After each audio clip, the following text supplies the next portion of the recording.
السلام علیکم۔ آج بدھ ہے، دسمبر کی 7 تاریخ۔ پاکستان میں اس وقت شام کے 7، بھارت میں 7:30، اور یہاں ہمارے اسٹوڈیوز کی گھڑیوں میں صبح کے 9 بج رہے ہیں۔ وائس آف امریکہ واشنگٹن کی اردو سروس سے میں ہوں خالد حمید، خبروں کے ایک بلٹن کے ساتھ۔ پاکستان کی وزارت داخلہ کی طرف سے سینئر صحافی اور اینکر پرسن ارشد شریف قتل کیس میں بنائی گئی فیکٹ فائنڈنگ ٹیم نے اپنی رپورٹ سپریم کورٹ میں جمع کرا دی ہے۔ رپورٹ میں بتایا گیا ہے کہ صحافی ارشد شریف کو باقاعدہ منصوبہ بندی کے تحت قتل کیا گیا۔ فیکٹ فائنڈنگ ٹیم کا کہنا ہے کہ کنیا میں ارشد شریف کے میزبانوں خرم اور وقار کا کردار اہم اور مزید تحقیق طلب ہے۔ سپریم کورٹ نے ارشد شریف کے قتل کی تحقیقات کے لیے اسلام آباد پولیس کی قائم کردہ اسپیشل جوائنٹ انویسٹیگیشن ٹیم مسترد کر دی ہے۔ عدالت نے فوری طور پر نئی JIT بنانے کا حکم دیا ہے۔ چیف جسٹس عمر عطا بندیال نے ریمارکس دیے ہیں کہ JIT میں خفیہ ادارے ISI، پولیس، IB اور FIA کے نمائندے شامل کیے جائیں۔ سماعت کے دوران ارشد شریف کی والدہ، سیکریٹری داخلہ و اطلاعات، DG FIA، additional attorney general Amir Rehman اور IG اسلام آباد عدالت میں پیش ہوئے۔ امریکہ کے محکمہ خارجہ نے پاکستان کے روس سے رعایتی نرخوں پر تیل خریدنے کے اعلان کے بعد اپنے رد عمل میں کہا ہے کہ وہ ان خبروں سے آگاہ ہے اور امریکہ نے دوسرے ملکوں پر روسی توانائی کی درآمدات پر فی الحال کوئی پابندی عائد نہیں کی ہے۔ وائس آف امریکہ کی اردو سروس کی جانب سے اس سلسلے میں پوچھے گئے ایک سوال کے جواب میں امریکی محکمہ خارجہ نے پاکستان کا نام لیے بغیر بتایا ہے کہ امریکہ ایندھن کی قیمتوں سے متعلق مختلف ملکوں کی مشکلات کو سمجھتا ہے۔ محکمہ خارجہ نے مزید کہا کہ ہر ملک کو وقت اور حالات کے مطابق خود فیصلے کرنا ہے۔ امریکی محکمہ خارجہ نے باور کرایا کہ روس توانائی کی عالمی مارکیٹ میں قابل بھروسہ فراہم کنندہ نہیں ہے۔ پاکستان کے وزیر مملکت برائے پیٹرولیم سینیٹر مصدق ملک نے پیر کو اعلان کیا تھا کہ روس پاکستان کو کم قیمت پر تیل فراہم کرے گا۔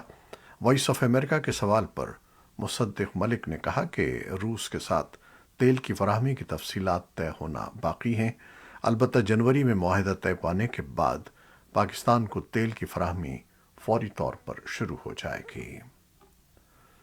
پاکستان کے وزیر خزانہ سینیٹر اسحاق ڈار اور صدر مملکت ڈاکٹر عارف علوی کے درمیان ایک اور ملاقات کی اطلاعات ہیں، جسے ملک کی سیاسی صورتحال پر تبادلہ خیال کیا گیا۔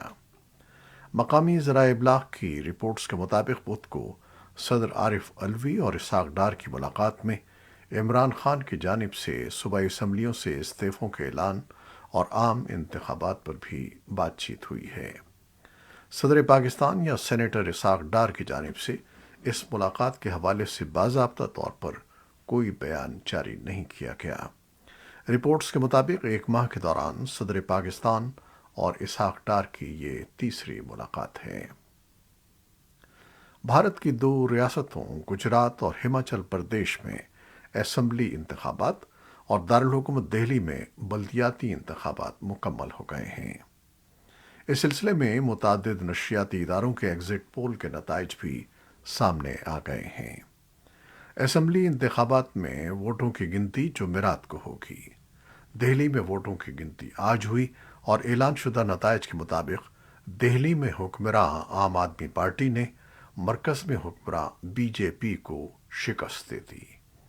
250 رکنی بلدیہ میں عام آدمی پارٹی کو 134 اور BJP کو 104 سیٹوں پر کامیابی ملی ہے، جبکہ کانگریس کو محض 8 نشستیں حاصل ہوئی ہیں۔ گجرات کے بارے میں ایگزٹ پول کے رجحانات بتا رہے ہیں کہ BJP مسلسل 7ویں بار حکومت بنانے جا رہی ہے، جبکہ ہماچل پردیش میں مسلسل دوسری بار اس کی کامیابی کے امکانات ہیں۔ طالبان کی صوبائی حکومت نے قتل کے ایک مقدمے میں ایک شخص کو عوامی اجتماع میں پھانسی دے دی ہے۔ اعلیٰ طالبان عہدیداروں کی موجودگی میں بدھ کے روز فراہ کے اسپورٹس اسٹیڈیم میں یہ کارروائی کی گئی۔ افغانستان میں اگست سن 2021 میں اقتدار پر قبضے کے بعد طالبان حکومت کی جانب سے حدود کے تحت یہ کارروائی کی گئی ہے۔ طالبان حکومت کے ترجمان ذبیح اللہ مجاہد نے ایک بیان میں کہا کہ سزائے موت پانے والے شخص نے صوبہ ہرات سے تعلق رکھنے والے ایک شخص کو قتل کیا تھا۔ یونیسیف کا کہنا ہے کہ سن 2023 میں افغانستان میں تقریباً 8,75,000 بچوں کو ملک میں شدید غذائی قلت کا سامنا ہوگا اور ادارہ انہیں علاج کے لیے ہسپتال میں داخل کرے گا۔ اسی دوران اقوام متحدہ کے فلاحی امور کے رابطہ دفتر اوچھا کا کہنا ہے کہ افغانستان میں انسانی ضروریات میں اضافہ ہو رہا ہے، جہاں 20 ملین لوگ خوراک کے عدم تحفظ کا شکار ہیں اور 21 ملین افراد کو سپورٹ کی ضرورت ہے۔ صدر جو بائیڈن نے شمالی فینکس میں ایک بڑے تعمیراتی منصوبے کا دورہ کیا ہے، جس سے سیمی کنڈکٹر مینوفیکچرنگ پر امریکی پالیسی کی ایک بڑی تبدیلی میں ریاست ایریزونا کا رول نمایاں ہوا ہے۔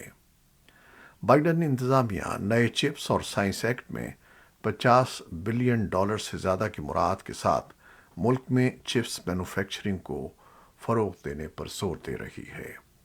صدر نے چپس تیار کرنے والی بڑی تائیوانی فرم TSMC کی طرف سے تعمیر کی جانے والی نئی تنصیب کا دورہ ایسے وقت میں کیا ہے جب فرم نے اعلان کیا کہ وہ چپس تیار کرنے کی دوسری تنصیب تعمیر کرے گی اور فینکس میں اپنی سرمایہ کاری کو $40 بلین تک بڑھا دے گی۔ چین کے ساتھ حالیہ کشیدگی نے چپس کی جلد تیاری کی سوچ میں اضافہ کیا ہے۔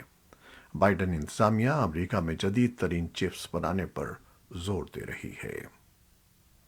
دنیا بھر کے سینکڑوں کارکن، اہلکار اور ماہرین امریکہ کے دارالحکومت واشنگٹن ڈی سی میں رواں ہفتے شروع ہونے والی عالمی انسداد بدعنوانی کانفرنس میں شرکت کے لیے جمع ہو رہے ہیں، جہاں وہ حکومتوں اور اداروں کے نظام میں بدعنوانی کے خاتمے کے طریقے تلاش کریں گے۔ ہر 2 سال منعقد ہونے والی 5 روزہ کانفرنس کو دنیا کا سب سے بڑا بین الاقوامی اینٹی کرپشن فورم سمجھا جاتا ہے۔ کرپشن پر نظر رکھنے والے عالمی واچ ڈاگ تنظیم ٹرانسپیرنسی انٹرنیشنل اور امریکہ اس کی میزبانی کر رہے ہیں۔ روس، چین، ایران اور افغانستان ان چند ممالک میں شامل ہیں جنہوں نے اس سال کی کانفرنس میں اپنا کوئی نمائندہ نہیں بھیجا ہے۔ روسی افواج نے ڈرونز اور بھاری توپ خانے سے یوکرین کے متعدد علاقوں پر حملہ کیا ہے۔ حکام نے 7 دسمبر کو بتایا کہ 2 افراد ہلاک اور متعدد زخمی ہوئے ہیں۔ ماسکو کی جانب سے روس کے اندر ایک ہوائی اڈے کو نشانہ بنانے کے یوکرین پر الزام کے ایک دن بعد مشرق میں شدید لڑائی جاری ہے۔ واشنگٹن میں امریکی قانون سازوں نے 6 دسمبر کو سامنے آنے والے دفاعی پالیسی بل کے مطابق اگلے سال یوکرین کو کم از کم $800 ملین اضافی سیکیورٹی امداد فراہم کرنے پر اتفاق کیا ہے۔ امریکی وزیر خارجہ اینٹنی بلنکن نے آج کہا کہ امریکہ نے یوکرین کو نہ تو روس کے اندر حملہ کرنے کی ترغیب دی ہے اور نہ ہی اسے اس قابل بنایا ہے۔ 6 دسمبر کو ایک اور روسی ہوائی اڈے پر ڈرون حملے کے ایک دن بعد روس نے کہا تھا کہ اس کے 2 فضائی اڈوں کو ڈرون سے نشانہ بنایا گیا ہے، جبکہ یوکرین نے ان 3 حملوں میں سے کسی کی بھی براہ راست ذمہ داری قبول نہیں کی ہے۔ ایک امریکی جج نے سعودی عرب کے ولی عہد شہزادہ محمد بن سلمان کے خلاف صحافی جمال خاشقجی کے قتل میں مبینہ کردار کے الزام کا مقدمہ خارج کر دیا ہے۔ واشنگٹن کے وفاقی جج جان بیٹس نے منگل کو کہا کہ انہوں نے امریکی حکومت کے اس موقف کو قبول کیا ہے کہ شہزادہ محمد سلمان کو غیر ملکی سربراہ مملکت کی حیثیت سے امریکی عدالتوں میں استثناء حاصل ہے۔ شہزادے کو ستمبر میں سعودی عرب کا وزیر اعظم نامزد کیا گیا تھا۔ امریکی فوج نے منگل کو کہا کہ پاسداران انقلاب کور کی بحریہ کی ایک کشتی